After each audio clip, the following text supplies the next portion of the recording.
سامعین ناظرین السلام علیکم، آداب، نمستے۔ انفیکشن کنٹرول سوسائٹی کے یوٹیوب چینل صحت.net پر آپ کو خوش آمدید کہتے ہیں۔ آپ کا میزبان ڈاکٹر حسن نواب آپ کی خدمت میں حاضر ہے۔ انفلوئنزا کے بارے میں ہم آپ کو معلومات دینا چاہیں گے۔ فلو یا انفلوئنزا کا سبب آرتھومیکسو وائرس ہے۔ یاد رہے کہ فلو یا انفلوئنزا کا سبب بننے والے وائرسز کی تعداد کم ہے اور یہ مرض سردیوں میں ہی لاحق ہوتا ہے۔ اس کا حملہ بھی شدید ہوتا ہے۔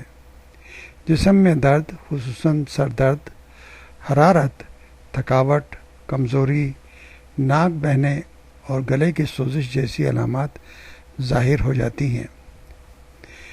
مرض کی مدت بعض اوقات ہفتے تک برقرار رہتی ہے۔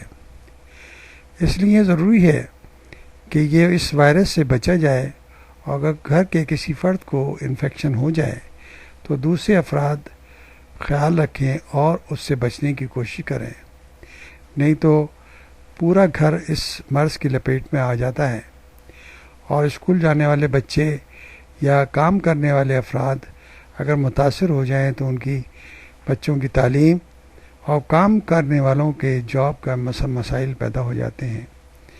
خیال رکھیں اور معلومات حاصل کر کے ان امراض سے بچنے کی کوشش کریں۔